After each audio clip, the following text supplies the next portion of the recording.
യോ വഴക്കോ വാദപ്രതിവാദമോ ഹജ്ജിനിടയിൽ പാടുള്ളതല്ല. 3 കാര്യമാണ് പരിശുദ്ധ ഖുർആൻ ഹജ്ജിൽ പാടില്ല എന്ന് പറഞ്ഞിട്ട് എടുത്തു പറയുന്നത്. റഫത്ത്, ഫുസൂഖ്, ജിദാൽ. ഇതിനെക്കുറിച്ച് ധാരാളം വ്യാഖ്യാനങ്ങൾ പൂർവിക പണ്ഡിതന്മാർ നടത്തിയിട്ടുണ്ട്. എന്താണ് റഫത്ത്, എന്താണ് ഫുസൂഖ്, എന്താണ് ജിദാൽ? നിങ്ങൾ ചെയ്യുന്ന ഏത് സൽപ്രവൃത്തിയും അല്ലാഹു അറിയുന്നതാണ്.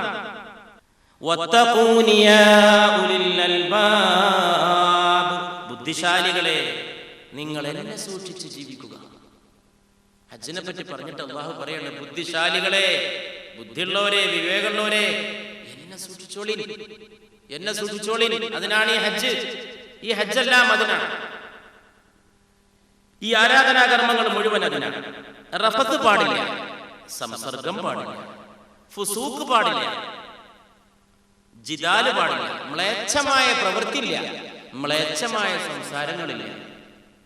ജിദാൽ വാദപ്രതിവാദമാണ്. നേരെ അത് ട്രാൻസ്ലേറ്റ് ചെയ്താൽ ആർഗ്യുമെന്റ് നടത്തുക. അതിനാണ് അറബിയിൽ യുജാദിലു, മുജാദല, വാദപ്രതിവാദമാണ്. പക്ഷെ ഹജ്ജിന് പോയി വാദപ്രതിവാദം നടത്തുന്നവരെ ഞാൻ കണ്ടിട്ടുണ്ട്. അവർക്ക് വലിയ താല്പര്യം, ഒന്നും കിട്ടിയില്ലെങ്കിൽ മസലകളെ പറ്റി വാദപ്രതിവാദം നടത്തും. ഹജ്ജിന്റെ മസല, വേറെ വാദപ്രതിവാദത്തിന് വിഷയമൊന്നും അവിടെ ഉണ്ടായിരുന്നില്ല. അപ്പൊ അത് അങ്ങനെയല്ല, മസല അങ്ങനെയാണ്. അപ്പോൾ ചൂടുള്ള ഒരുത്തൻ ഇവിടെ വാദം തുടങ്ങും, അതേമാതിരി ചൂടുള്ള ഒരാൾ അപ്പുറത്തുണ്ടാവും. രണ്ടാളും കൂടി വാദമായി പ്രതിവാദമായി അറഫയിലെ ക്യാമ്പിൽ വരെ എങ്ങനെ നിസ്കരിക്കണം, അങ്ങനെ വേണോ, അങ്ങനെ വേണോ, ആ കൗൽ ഇങ്ങനെയാണ്. ഈ ആളുകൾക്ക് ഏറ്റവും താല്പര്യപ്പെട്ടത് എല്ലായിടത്തും വാദിക്കുക, കലഹിക്കുക എന്നുള്ളതാണ്. അതിൽ നിന്ന് നാവിനെ നിയന്ത്രിക്കുന്നവർക്ക് മാത്രമേ നിഷ്കളങ്കമായ പൂർണ്ണമായ ഹജ്ജ് ചെയ്ത് മടങ്ങി വരാൻ കഴിയൂ.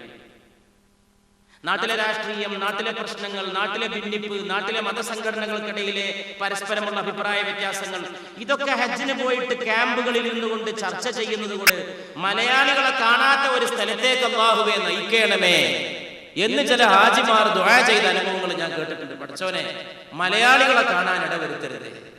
മറ്റോ പിന്നെ ഭാഷ അറിയാത്തതുകൊണ്ട് വാദപ്രതിവാദത്തിന് വരില്ല. പണ്ട് ആരോ പറയുന്നത് കേട്ടിട്ടുണ്ട്, പാമ്പ് മാളത്തിനിറങ്ങുമ്പോൾ ദ്വാരക്കും അല്ലാഹുവേ ആദമിന്റെ മക്കളെ കാണിക്കല്ലേ. ആ സാധു അത്രയും ഭയപ്പെടുന്നുണ്ട് ഈ പാമ്പ് കൊത്തുന്നതും ഒക്കെ. പിന്നെ അതിനെ ചവിട്ടുമ്പോൾ ഇങ്ങോട്ട് കാണിക്കണം. അല്ലാതെ പാമ്പ് ആരെങ്കിലും വെറുതെ ഉപദ്രവിച്ച ചരിത്രമില്ലല്ലോ. നടന്നു പോണൊരു പാമ്പ് തിരിച്ചിങ്ങനെ ഇങ്ങോട്ട് വന്നിട്ട് ആളെ ആക്രമിച്ചു പോയത് ലോകത്ത് എവിടെയും കേട്ടിട്ടുണ്ടോ?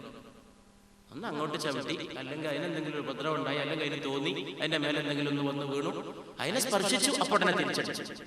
അങ്ങനെ തിരിച്ചടിക്കാനുള്ള വാസന അതിന്റെ സൃഷ്ടിപ്പിൽ തന്നെ അല്ലാഹു വെച്ചിട്ടുണ്ട്. ഓരോന്നിന്റെയും സൃഷ്ടിപ്പിൽ വെച്ചിട്ടുണ്ട്. എന്ന മാതിരി ഈ വാദങ്ങളും കലഹങ്ങളും വർജിക്കപ്പെടേണ്ടതായിട്ടുള്ള കാര്യമാണ്. പ്രിയപ്പെട്ട സഹോദരങ്ങളെ, വലില്ലാഹി അലന്നാസി ഹജ്ജുൽ ബൈത്തി മൻ ഇസ്തതാഅ ഇലൈഹി സബീല. കഴിവുള്ളവർ ഹജ്ജ് ചെയ്യണമെന്നത് ജനങ്ങൾക്ക് അല്ലാഹുവിനോടുള്ള കടമയാണ്. കഴിവുള്ളവർ, അല്ലെ? സബീല, എന്താണ് സബീൽ എന്ന് നബിയോട് ചോദിക്കപ്പെട്ടു സല്ലല്ലാഹു അലൈഹി വസല്ലം. പുണ്യ നബി അരുളി ചെയ്തു സല്ലല്ലാഹു അലൈഹി വസല്ലം, അസ്സാദു വറാഹില, യാത്രച്ചെലവും വാഹനവുമാണ്. ആരാണ് ഹജ്ജിന് പോകേണ്ടവർ? യാത്രച്ചെലവ് വഹിക്കാൻ പറ്റും. യാത്രച്ചെലവ് എന്നുള്ളതിന് കൊടുത്തിരിക്കുന്ന വ്യാഖ്യാനം മടക്കം വരെ കുടുംബത്തിന്റെ ചെലവിലധികം ധനമുള്ളവൻ എന്നാണ്. താൻ പോയി മടങ്ങി വരുന്നവരെ തന്റെ കുടുംബത്തിന് കഴിഞ്ഞുകൂടാനുള്ള വക ഉണ്ട്, അതിലപ്പുറത്തിരില്ല. അവരൊക്കെ ഈ ലോകത്ത് ഹജ്ജിന് പോകാൻ ബാധ്യസ്ഥരാണ്. ശാരീരികമായി, സാമ്പത്തികമായി അതിന് കഴിവുള്ളവരൊക്കെ പോകാൻ ബാധ്യസ്ഥരാണ്. ഈ റഫത്ത് പാടില്ല ഹജ്ജിൽ എന്ന് പറയുമ്പോ, റഫത്ത് പാടില്ല ഹജ്ജിൽ, അപ്പോ അത് രണ്ടിനമാണ്. മറ്റു സന്ദർഭങ്ങളിൽ നിരോധിക്കപ്പെട്ട ചില കാര്യങ്ങൾ, ഹജ്ജിൽ കൂടുതൽ നിരോധിക്കപ്പെട്ട ചില കാര്യങ്ങൾ, മറ്റുള്ളപ്പോൾ അനുവദിക്കപ്പെട്ട ചില കാര്യങ്ങൾ, ഹജ്ജിൽ പൂർണ്ണമായി നിരോധിക്കപ്പെട്ട ചില കാര്യങ്ങൾ. മറ്റു സന്ദർഭങ്ങളിലും നിരോധിക്കപ്പെട്ടതാണ്, ഹജ്ജിൽ കൂടുതൽ നിരോധിക്കപ്പെട്ടതാണ്. ഉദാഹരണമായിട്ട് അശ്ലീല സംബന്ധിയായിട്ടുള്ള സംസാരങ്ങൾ മറ്റു സമയത്ത് ഉത്തമല്ല, ഹജ്ജിൽ ഒട്ടും. മറ്റു സമയത്ത് അനുവദനീയമാണ്, ഹജ്ജിൽ ഒട്ടും അനുവദിക്കപ്പെട്ടതല്ല. എന്താണ്?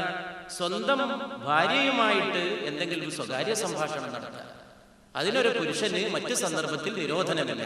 പക്ഷെ ഹജ്ജിൽ നിരോധനമുണ്ട്. ഹജ്ജിലേക്ക് പ്രവേശിച്ചു കഴിഞ്ഞാൽ ദമ്പതികൾക്കിടയിൽ പോലും അത്തരം സംസാരങ്ങൾ അനുവദനീയമല്ല എന്നർത്ഥം. ഫുസൂഖും രണ്ട് രീതിയിലുണ്ട്. ഒന്ന്, നേരത്തെ തന്നെ നിരോധിക്കപ്പെട്ട കാര്യങ്ങൾ, ഹജ്ജിൽ കൂടുതൽ നിരോധിക്കപ്പെട്ട കാര്യങ്ങൾ, നേരത്തെ അനുവദിക്കപ്പെട്ട കാര്യങ്ങൾ, ഹജ്ജിൽ അനുവദിക്കപ്പെടാത്ത കാര്യങ്ങൾ. ഉദാഹരണമായിട്ട് സുഗന്ധം നേരത്തെ അനുവദിക്കപ്പെട്ടതാണ്, ഉത്തമമാണ്. സുഗന്ധം പൂശി നടക്കുന്നത് ഉത്തമമാണ്. പക്ഷെ ഹജ്ജിലേക്ക് പ്രവേശിച്ച് ഇഹ്റാം കിട്ടിക്കഴിഞ്ഞാൽ സുഗന്ധമില്ല. വളരെ സൂക്ഷിച്ച് ശ്രദ്ധിച്ചാൽ ഇസ്ലാമിന്റെ വിധിവിലക്കുകളുടെ, ശറഈന്റെ വിധിവിലക്കുകളുടെ സൗന്ദര്യം നമുക്ക് ബോധ്യപ്പെടും. ഞാൻ പരിശുദ്ധ നബിയുടെ ഇഹ്റാം കെട്ടിയ സന്ദർഭത്തെ സംബന്ധിച്ചുള്ള ഹദീസുകൾ നോക്കുകയായിരുന്നു. സല്ലല്ലാഹു അലൈഹി വസല്ലം പതിവ് പോലെ സയ്യിദ ആയിഷ റളിയല്ലാഹു അൻഹ, പണ്ഡിതവര്യയായ മഹദീമണി ആയിഷയാണ് ആ ഹദീസുകൾ പലതും അറിയിച്ചു തന്നിട്ടുള്ളത്, ഉദ്ധരിച്ചിട്ടുള്ളത്. അതിൽ നമ്മളിങ്ങനെ കേട്ടിരുന്നു, ഇഹ്റാം കെട്ടുമ്പോൾ നബി സുഗന്ധം പൂശി. നമ്മളെല്ലാവരും അങ്ങനെയാണ് മനസ്സിലാക്കി വെച്ചിട്ടുള്ളത്. ആയിഷ റളിയല്ലാഹു അൻഹ പറയുന്നത്, നബി സല്ലല്ലാഹു അലൈഹി വസല്ലമ ഇഹ്റാം കിട്ടുന്നതിന് മുമ്പ്, ഇഹ്റാം സ്വീകരിക്കുന്നതിന് മുമ്പ് ഞാൻ സുഗന്ധം പൂശി എന്നാണ്. മനസ്സിലാക്കുക, സുഗന്ധം ഇഹ്റാമിന് ശേഷമില്ല. അപ്പൊ ഇഹ്റാം കെട്ടാൻ പോകുമ്പോൾ സുഗന്ധം പൂശി. ഇനി ഇഹ്റാമിൽ ഒട്ടും സുഗന്ധമില്ലെന്നുള്ളത് കൊണ്ട് സയ്യിദ ആയിഷ പുണ്യ റസൂലിനെ സുഗന്ധം പൂശി റളിയല്ലാഹു അൻഹ സല്ലല്ലാഹു അലൈഹി വആലിഹി വഅസ്ഹാബിഹി വസല്ലം.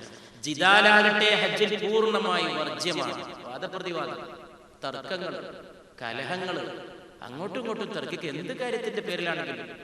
ഇപ്പൊ നോമ്പുകാരനോട് ആരെങ്കിലും തർക്കിക്കാൻ വന്നാൽ നോമ്പുകാരനോട് പറയാൻ പറഞ്ഞിട്ടുണ്ട് പുണ്യ നബി സല്ലല്ലാഹു അലൈഹി വസല്ലം, എന്നോട് തർക്കിക്കരുതേ, ഞാൻ നോമ്പിലാണ് എന്ന മാതിരി. ഒരു ഹജ്ജിന് നിയ്യത്ത് ചെയ്ത ഒരാള് തർക്കങ്ങളുടെ രംഗം കണ്ടാ ഒഴിവായിട്ട് പറയണം, ഞാൻ ഹജ്ജിന് പോവാണേ. അത് പറഞ്ഞു കഴിഞ്ഞാൽ മതി. അവിടെ ജയിക്കാൻ നോക്കണ്ട. അവിടെ അതിന്റെ മേലില് നമുക്ക് എന്തെങ്കിലും ഗുണം കിട്ടുമെന്ന് വിചാരിച്ചിട്ട് മറ്റുള്ളവരുമായിട്ട് തർക്കത്തിന് കൂടുതൽ അവസരങ്ങൾ ഉണ്ടാക്കാൻ നോക്കണം. പൂർണ്ണമായിട്ടും ഹജ്ജിന്റെ ഉദ്ദേശം അല്ലാഹുവിന്റെ ഓർമ്മയാണ്. ഫദ്കുറൂനി അദ്കുറുകും വഷ്കുറൂ ലീ വലാ തക്ഫുറൂൻ. നിങ്ങൾ എന്നെ ഓർക്കുക, ഞാൻ നിങ്ങളെയും ഓർക്കും. നിങ്ങൾ എന്നോട് നന്ദി കാണിക്കുക, നിങ്ങൾ എന്നോട് നന്ദി കേട് കാണിക്കരുത്. ഇതാണ് അല്ലാഹുവിന്റെ പ്രഖ്യാപനം. അതാണ് ഹജ്ജിലുടനീളം കാത്തു സൂക്ഷിക്കേണ്ട ഒരു സംഗതി അല്ലാഹുവിന്റെ സ്മരണയാണ്. ഓർത്തുകൊണ്ടേയിരിക്കുക. അല്ലാതെ ഈ ചടങ്ങൊക്കെ നമ്മൾ നടത്തുന്നുണ്ട്, തവാഫ് നടത്തുന്നുണ്ട്, സഅയ് നടത്തുന്നുണ്ട്, മിനായിൽ കല്ലെറിയുന്നുണ്ട്, അറഫയിൽ സമ്മേളിക്കുന്നുണ്ട്, മുസ്ദലിഫയിൽ രാപ്പാർക്കുന്നുണ്ട്. പക്ഷെ നമ്മുടെ മനസ്സിൽ അല്ലാഹുവിന്റെ സ്മരണയില്ലെങ്കിൽ ഇത് മുഴുവൻ ഫലശൂന്യമാണ്. വളരെ വികാരഭരിതമായ ഭാഷയിലാണ് ഹജ്ജിൽ അല്ലാഹു അവനെ ഓർക്കാൻ നമ്മോട് കൽപ്പിക്കുന്നത്. അറഫ കഴിഞ്ഞ് മുസ്ദലിഫയിലേക്ക് മടങ്ങുന്ന രംഗത്തെപ്പറ്റി പരിശുദ്ധ ഖുർആനിൽ ഒരു പരാമർശമുണ്ട്. ഒഴുകുന്ന ജനങ്ങൾക്കൊപ്പം നിങ്ങളും ഒഴുകുക.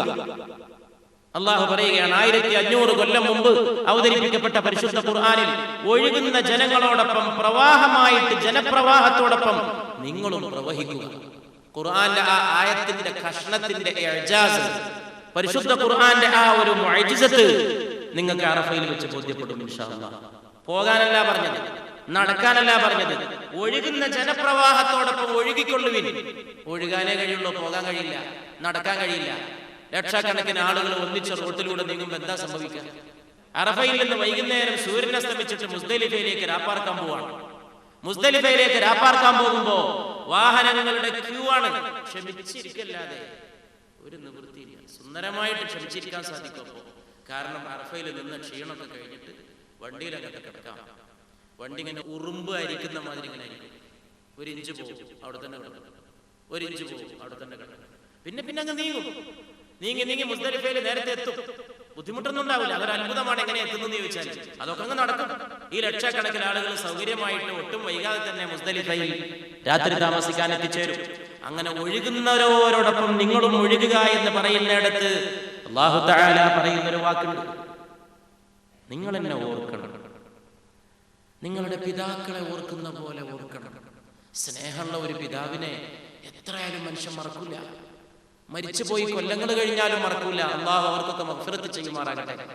ഹജ്ജിനെ പറ്റി ചില ഹദീസുകൾ. അൻ അബീ ഹുറൈറ റളിയല്ലാഹു സുഇല നബി സല്ലല്ലാഹു അലൈഹി വസല്ലം, നബിയോട് ചോദിക്കപ്പെട്ടു സല്ലല്ലാഹു അലൈഹി വസല്ലം, അയ്യുൽ അമലി അഫ്ദൽ, ഏത് അമലാണ് ഏറ്റവും ശ്രേഷ്ഠമായത്?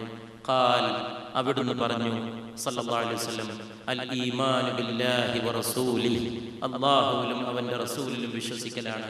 ഖീൽ, വീണ്ടും ചോദിക്കപ്പെട്ടു, സുമ്മ മാദാ, പിന്നെ എന്താണ്? ഖാൽ, അവിടുന്ന് പറഞ്ഞു, ജിഹാദുൻ ഫീ സബീലില്ലാഹ്, അല്ലാഹുവിന്റെ മാർഗത്തിൽ ചെയ്യുന്ന ഏത് പ്രയത്നവും ഏത് സമരവും ഏത് പരിശ്രമവും ആണ് ഏറ്റവും അടുത്ത കാര്യം. ഖീൽ, വീണ്ടും ചോദിക്കപ്പെട്ടു, സുമ്മ മാദാ, പിന്നെ ഏതാണ്?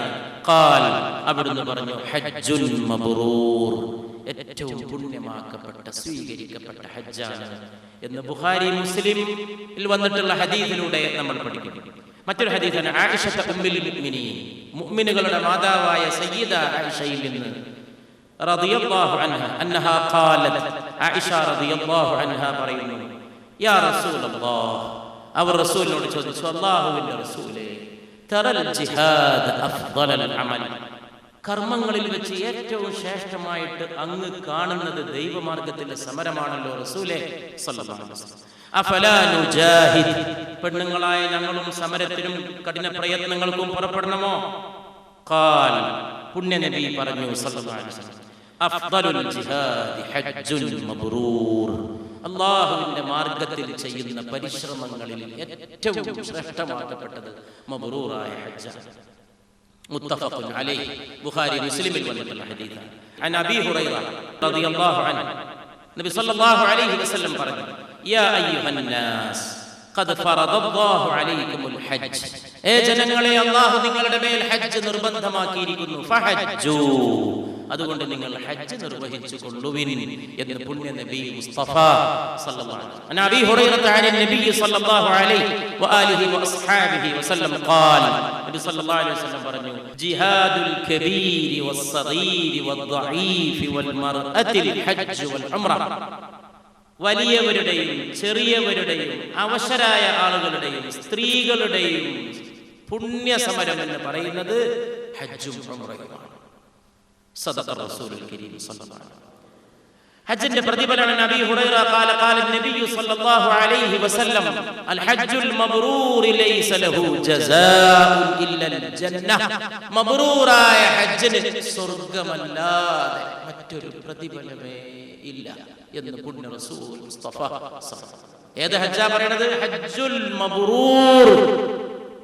അപ്പൊ ഹജ്ജ് മബ്റൂറാക്കാൻ നോക്കണം. അതിന് വേറൊരു പ്രതിഫലം പറഞ്ഞാൽ തീരില്ല. ഇല്ലൽ ജന്ന, സ്വർഗ്ഗമല്ലാതെ എന്ന് പരിശുദ്ധ റസൂൽ സല്ലല്ലാഹു അലൈഹി വസല്ലം. എന്താണ് ഈ ഹജ്ജുൽ മബ്റൂർ? അതിനെക്കുറിച്ച് പല വീക്ഷണങ്ങൾ പണ്ഡിതന്മാർക്ക്. ഒന്ന്, ഒരു കുറ്റവും സംഭവിക്കാത്ത ഹജ്ജ്. ശ്രദ്ധിക്കണം, പോയി വന്നെന്ന് വിചാരിച്ച് ഞാൻ എൻ്റെ ആളായി എന്ന് വിചാരിച്ച് നടക്കാതിരിക്കുക സമുദായമേ. ഇന്ന് നടക്കുന്നതൊക്കെ ഇതാണ്.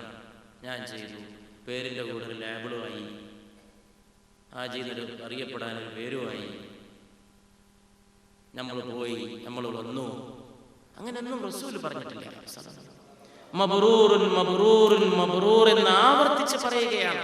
മബ്റൂറായ ഹജ്ജ്, വെറും ഹജ്ജ് എന്ന് എവിടെയും പറഞ്ഞിട്ടില്ല. അത് സ്വീകരിക്കപ്പെടണ്ടേ? ചെയ്തതുകൊണ്ട് സ്വീകരിക്കപ്പെടുന്ന ആര് പറഞ്ഞു? എത്ര നിസ്കാരക്കാരുണ്ട്, നിസ്കാരം അവരെ ശപിക്കുന്നു, അല്ലാഹു നമ്മെ കാത്തുരക്ഷിക്കട്ടെ. എത്ര ഖുർആൻ പാരായണക്കാരുണ്ട്, ഖുർആൻ അവരെ ശപിക്കുന്നു, അല്ലാഹു നമ്മെ കാത്തുരക്ഷിക്കട്ടെ. എത്ര നോമ്പുകാരുണ്ട്, പൈതാഹവും വിശപ്പും അല്ലാതെ അവർക്കൊന്നും ലാഭമായി കിട്ടിയില്ല, അല്ലാഹു നമ്മെ കാത്തുരക്ഷിക്കട്ടെ. ചില ഹാജിമാർ ഹജ്ജിന് വേണ്ടി അവിടെ എത്തിയിട്ട് മണ്ണിലേക്ക് കാലെടുത്ത് വെച്ച് ലബ്ബൈക് അല്ലാഹുമ്മ ലബ്ബൈക് ലബ്ബൈക്, ഞാനിതാ വന്നണഞ്ഞു എന്ന് പറയാൻ തുടങ്ങുമ്പോഴേക്ക് മലായികത്ത് പറയുമെന്ന് പരിശുദ്ധ നബി സല്ലല്ലാഹു അലൈഹി വസല്ലം. വേണ്ട വേണ്ട, നീ വരണ്ട, ഞാൻ വന്നണഞ്ഞു എന്ന് പറയുമ്പോ നീ വരണ്ട, പോയിക്കോ, നിനക്കിവിടെ ഉത്തരവില്ല എന്ന് പറയുന്ന ഹാജിമാരുണ്ടെന്ന് പരിശുദ്ധ റസൂൽ മുസ്തഫ. അതുകൊണ്ട് വളരെ സൂക്ഷിക്കണം. കുറ്റം സംഭവിക്കാത്ത ഹജ്ജ്. മറ്റൊന്ന്, റിയാ ഇല്ലാത്ത ഹജ്ജ്. എന്താണ് റിയാ? ആളുകളെ തീരെ കാണിക്കാത്ത ഹജ്ജ്. അതാണ് ഹജ്ജിൽ വളരെ കടന്നുകൂടുന്നത്, സൂക്ഷിക്കേണ്ടത്. ഞാൻ ഹജ്ജിന് പോവാണ്, കുടുംബക്കാരൊക്കെ വിളിച്ച്, ഇപ്പൊ പലതും നടക്കുന്ന കാലമാണ്. ഇപ്പൊ ഹജ്ജിന് പോണ ദിവസം ഒരു സദ്യ, അതിന്റെ ഒരാഴ്ച മുമ്പ് കുടുംബക്കാരെ വിളിച്ചിട്ട് വേറെ ഒരു സദ്യ. എല്ലാം വടക്കാക്കാൻ എന്തൊരു വൈദഗ്ധ്യമാണ് സമുദായത്തിന്. എന്തിനാ ഹജ്ജിന് പോകുന്നതിന് എല്ലാവരും വിളിച്ചിട്ടൊക്കെ അറിയിച്ചിട്ട് അതിനൊരു പ്രശസ്തി, പിന്നെ പത്രത്തിലൊരു ന്യൂസ്, യാത്രയപ്പ് സമ്മേളനങ്ങൾ, ഹജ്ജിന് പോകുന്ന ഇന്നയാൾക്ക് യാത്രയപ്പ് നൽകി. നല്ലൊരു ഉദ്ദേശത്തിനാണെങ്കിൽ നല്ലതാണ്. ഏതാണ് നല്ല ഉദ്ദേശം? അടുത്ത ആളുകളോട് എന്തെങ്കിലും പ്രശ്നങ്ങൾ ബന്ധത്തിലോ മറ്റോ വന്നു പോയിട്ടുണ്ടെങ്കിൽ പുറത്തു തരണമെന്ന് പറഞ്ഞ് പൊരുത്തപ്പെടിക്കാൻ നല്ലതാണ്. അതാർക്കാ ഉദ്ദേശം? അതിനല്ലല്ലോ ഈ പ്രശസ്തി. അതിനെന്തിനാ പബ്ലിസിറ്റി? അതിനങ്ങനെ സംശയമുള്ള ആളുകൾ ഒറ്റക്ക് പോയിട്ട് കണ്ടാൽ പോരെ? ആ സ്വകാര്യ കൂടിക്കാഴ്ച കാണല്ലോ കൂടുതൽ പ്രാധാന്യം. പബ്ലിസിറ്റി വളരെ സൂക്ഷിക്കണം. റിയാ ഇല്ലാത്ത ഹജ്ജാണ് ഹജ്ജുൽ മബ്റൂർ. ആളുകളെ കാണിക്കാത്ത പ്രദർശനാത്മകത്വം, എക്സിബിഷനിസം എന്ന് ഇംഗ്ലീഷിൽ പറയുന്ന ഒരു സൂക്കേടുണ്ട്. ആളുകളെ കാണിക്കാം. ഏത് പുണ്യകർമ്മത്തെയും വളരെ പെട്ടെന്ന് ബാധിക്കുന്ന രോഗമാണ് എക്സിബിഷനിസം. എക്സിബിഷൻ എന്ന് പറയുന്നത് പ്രദർശനം ഉണ്ട്. എന്താ പ്രദർശനം? കാണിക്കാൻ വെച്ചിരിക്കുന്ന സാധനത്തിനാണ് പ്രദർശിപ്പിക്കപ്പെടുക എന്ന് പറയുന്നത്. അല്ലാഹു കാത്ത് രക്ഷിക്കുന്നു. മ്ലേച്ഛതയോ കലഹമോ ഇല്ലാത്ത ഹജ്ജാണ് ഹജ്ജുൽ മബ്റൂർ. കലഹം നടത്താത്ത ഹജ്ജ്, മടങ്ങി വന്നാൽ ദോഷം ചെയ്യാത്ത ഹജ്ജ് എന്നാണ് ചില പണ്ഡിതന്മാർ ഹജ്ജുൽ മബ്റൂറിന് കൊടുത്തിട്ടുള്ള വ്യാഖ്യാനം. മനസ്സിലായിട്ടുണ്ടോ? മടങ്ങി വന്നിട്ടും ഏർപ്പാടൊക്കെ പഴയമാതിരി തന്നെ. മടങ്ങി വന്നിട്ടും പേരിന്റെ കൂടെ ഹാജി ഉണ്ടെങ്കിലും പലിശപ്പണം വാങ്ങാനോ അത് തിന്നാനോ മക്കളെ കൊണ്ട് തിരിപ്പിക്കാനോ ഒരു മടിയില്ല. അയാളും സമുദായത്തിൽ ബഹുമാനപ്പെട്ട ഹാജിയാണ്. മടങ്ങി വന്നാൽ പാപങ്ങളിൽ നിന്ന് മോചനം നേടുന്ന ഹജ്ജാണ് ഹജ്ജുൽ മബ്റൂർ എന്നാണ് പറയുന്നത്.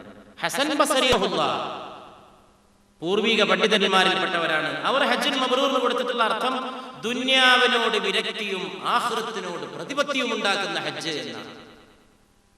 ഹജ്ജ് കഴിഞ്ഞ് വന്നതോടുകൂടി പിന്നെ ദുന്യാവിന്റെ കാര്യങ്ങളൊന്നും പഴയ താല്പര്യമൊന്നും കാണുന്നില്ല. ആളെ മനസ്സൊക്കെ മാറിപ്പോയി. അവിടെ പോയി തൗഹീദിന്റെ അനുഭവപ്പെട്ടു. അള്ളാഹുമായി വല്ല അടുപ്പം സമ്പാദിച്ച് മനുഷ്യൻ പോകുമ്പോൾ അങ്ങനെ ആയിരുന്നില്ല. പോയി വന്നപ്പോൾ ഇയാളെ മനസ്സ് മാറി, കോലം മാറി, നിസ്കാരം, ശ്രദ്ധ ഒക്കെ മാറി. ഒരു പുതിയ മനുഷ്യനാണെന്നാണല്ലോ റസൂലുള്ളാഹി പറഞ്ഞിട്ടുള്ളത് സല്ലല്ലാഹു അലൈഹി വസല്ലം. ഉമ്മ പ്രസവിച്ച അന്നത്തെ പോലെ എന്നാണ് ഹജ്ജ് കഴിഞ്ഞ് മടങ്ങി വരുന്നവനെ പറ്റി പരിശുദ്ധ നബിയുടെ വാക്ക് സല്ലല്ലാഹു അലൈഹി വസല്ലം. ഹജ്ജുൽ മബ്റൂറിനെ പറ്റി വേറെ ഒരു വ്യാഖ്യാനമുള്ളത് ആളുകളെ ഭക്ഷണം കഴിപ്പിക്കുന്ന ഹജ്ജ്. ഹജ്ജിന് പോയിട്ട് അവിടെയും സദഖ ചെയ്തു, ദാനധർമ്മങ്ങൾ ധാരാളം ചെയ്തു, ധാരാളം ആളുകൾ അഭിവാദ്യം ചെയ്യുന്ന ഹജ്ജ്. ഒരുപാട് ആളുകളെ കാണാൻ പറ്റുമല്ലോ. അസ്സലാമു അലൈക്കും, അസ്സലാമു അലൈക്കും, അസ്സലാമു അലൈക്കും. എത്ര ഹാജിമാർ നാനാ ഭാഗങ്ങളിൽ നിന്ന് വന്നിരിക്കുന്നു. അസ്സലാമു അലൈക്കും. കണ്ട് ഏതൊക്കെ വിദേശ രാജ്യങ്ങളിൽ നിന്ന് വന്നിരിക്കുന്നു. ഇവരോടൊക്കെ സലാം ചെല്ലാൻ എങ്ങനെ കിട്ടൊരവസരം? ആണുങ്ങൾക്ക് മാത്രമല്ല പെണ്ണുങ്ങൾക്ക് കിട്ടും. അവിടെ പോയിട്ട് മലയാളികളുടെ കൂട്ടം തന്നെ കൂടാൻ നിൽക്കണ്ട. ചിലർ പോയ അവനാന്റെ ആൾക്കാരായിട്ട് മാത്രം കമ്പനി. അവിടെ വരുന്നവരൊക്കെ മനുഷ്യന്മാരാണ്. അവിടെ വരുന്നവരൊക്കെ സഹോദരന്മാരാണ്. അവരും ഇങ്ങനെ ഹജ്ജ് നിയ്യത്ത് ചെയ്ത് വന്നവരാണ്. അമേരിക്കക്കാരനും യൂറോപ്യനും ലണ്ടൻകാരനും ചൈനക്കാരനും ആഫ്രിക്കക്കാരനും ഏഷ്യക്കാരനും പൗരസ്ത്യനും പാശ്ചാത്യനും കറുത്ത നീഗ്രോയും ചുവന്ന ഇറാനിയനും വെള്ളക്കാരനായിട്ടുള്ള പാശ്ചാത്യനും എല്ലാം ഈ ആളുകളുമായിട്ടൊക്കെ അഭിവാദ്യ ബന്ധം. അസ്സലാമു അലൈക്കും, അസ്സലാമു അലൈക്കും, അസ്സലാമു അലൈക്കും. അങ്ങനെ ധാരാളം ആളുകളോട് അഭിവാദ്യം ചെയ്യാൻ അവസരം കിട്ടുന്ന ഹജ്ജാണ് ഹജ്ജുൽ മഖ്ബൂൽ. അത് തന്നെയാണ് ഹജ്ജുൽ മബ്റൂർ. അൻ ആയിഷ റളിയല്ലാഹു അൻഹ അന്ന റസൂലുള്ളാഹി സ്വല്ലല്ലാഹു അലൈഹി വസല്ലം മാ മിൻ യൗമിൻ അക്സറു മിൻ അൻ യുഅതിഖ അല്ലാഹു ഫീഹി അബ്ദൻ മിനൻ നാർ മിൻ യൗമി അറഫ. അറഫ ദിനത്തേക്കാൾ കൂടുതൽ ആളുകളെ അല്ലാഹു നരകത്തിൽ നിന്ന് മോചിപ്പിക്കുന്ന മറ്റൊരു ദിവസമേ ഇല്ല. അന്നാണ് ഏറ്റവും കൂടുതൽ ആളുകൾ അല്ലാഹു നരകത്തിൽ നിന്ന് മോചിപ്പിക്കുന്നത്. പുണ്യനബി പറയുകയാണ് സല്ലല്ലാഹു അലൈഹി വസല്ലം, വഇന്നഹു ലയദ്നു. അല്ലാഹു അന്ന് ദുനിയാവായിട്ട് അടുത്തിറങ്ങി വരും. അല്ലാഹു തആല അവന്റെ അർശ് വിട്ട് ദുനിയാവിലേക്ക്, ഭൂമിയിലേക്ക്, അറഫ മൈതാനിയിലേക്ക്, ലോകത്തെവിടെയും നടക്കാത്ത അപൂർവ സംഭവമാണ്. ലക്ഷക്കണക്കിന് ആളുകൾ വെറും രണ്ട് വസ്ത്രം മാത്രം ഉടുക്കാനും പൊതക്കാനും. ആരാണിതിൽ ധനികൻ? തിരിച്ചറിയില്ല. ആരാണിതിൽ ദരിദ്രൻ? തിരിച്ചറിയില്ല. ആരാണിതിൽ മഹാപണ്ഡിതൻ? തിരിച്ചറിയില്ല. ആരാണിതിൽ പാമരൻ? തിരിച്ചറിയില്ല. ആരാണിതിൽ ഇന്ന രാജ്യത്തിന്റെ പ്രസിഡന്റ്, പ്രൈം മിനിസ്റ്റർ? തിരിച്ചറിയില്ല.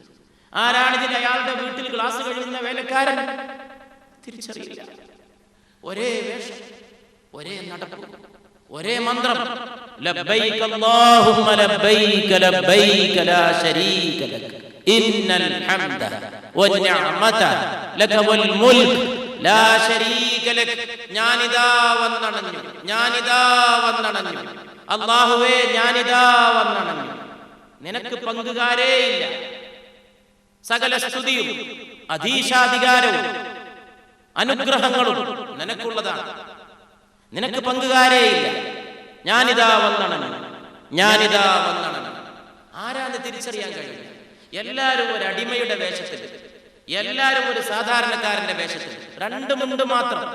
മരിച്ചാൽ നിന്നെ 3 മുണ്ട് കൊണ്ട് പൊതിയുമെന്നതിന്റെ ഒരു ഓർമ്മപ്പെടുത്തൽ പോലെ, ഒരു താക്കീത് പോലെ, നിന്റെ കഫം പുടവ വെളുത്തതാണെന്ന ഓർമ്മപ്പെടുത്തൽ പോലെ, അത് 3 എങ്കിൽ ഇത് 2 എന്ന ഒരു അനുസ്മരണം പോലെ. അത് 1ഉം 2ഉം ആണല്ല, ലക്ഷക്കണക്കിന്. അവരുടെ ഭാഷകൾ വ്യത്യസ്തമാണ്, അവരുടെ രീതികൾ വ്യത്യസ്തമാണ്, അവരുടെ ആഹാരക്രമങ്ങൾ വ്യത്യസ്തമാണ്, അവർ പിറന്ന മണ്ണ് വ്യത്യസ്തമാണ്. പക്ഷെ അവർ ഒരിടത്ത് സമ്മേളിച്ചിരിക്കുന്നു, അവരുടെ നാഥനെ സ്മരിച്ചിരിക്കുന്നു. അപ്പൊ അവൻ ഭൂമിയുടെ അടുത്തേക്ക് ഇറങ്ങി വരും. അല്ലാഹു ഭൂമിയോട് അടുത്ത് വരും. പുണ്യ മുസ്തഫ സല്ലല്ലാഹു മലക്കുകളുടെ മുമ്പിൽ വന്നിട്ട് അല്ലാഹു ഈ ജനങ്ങളുടെ പേരിൽ അഭിമാനം കൊള്ളും. മലക്കുകളുടെ മുമ്പിൽ അല്ലാഹു ഈ ജനങ്ങളുടെ പേരിൽ, അറഫയിൽ സമ്മേളിച്ചവരുടെ പേരിൽ അഭിമാനം കൊണ്ടിട്ട് ഫയഖൂൽ മാ അറാദ ഹഉലായി, എന്താ അവർക്ക് വേണ്ടത് എന്ന് അല്ലാഹു മലക്കുകളോട് പറയുമെന്ന് പരിശുദ്ധ റസൂൽ സല്ലല്ലാഹു അലൈഹി വസല്ലം. എന്തിനാ ഇവർ വന്നിരിക്കുന്നത്? അല്ലാഹുക്ക് അറിയാഞ്ഞിട്ടാ. അഭിമാനമുള്ള വർത്തമാനം പറയാം. എന്താ അവർ ഉദ്ദേശം? എന്തിനാ അവര് വന്ന് കൂടിയിരിക്കുന്നത്? എന്തിനാ അവരെല്ലാരും കൂടി കിട്ടുന്നത്? പുറത്ത് കിട്ടാനാണോ? എങ്കിൽ പുറത്തു കൊടുക്കുക. സ്വർഗമാണോ? എങ്കിൽ സ്വർഗം. ചോദിക്കുന്നത് കൊടുക്കാനായിട്ട് അല്ലാഹു അടുത്തു വരുമെന്ന് പരിശുദ്ധ റസൂൽ.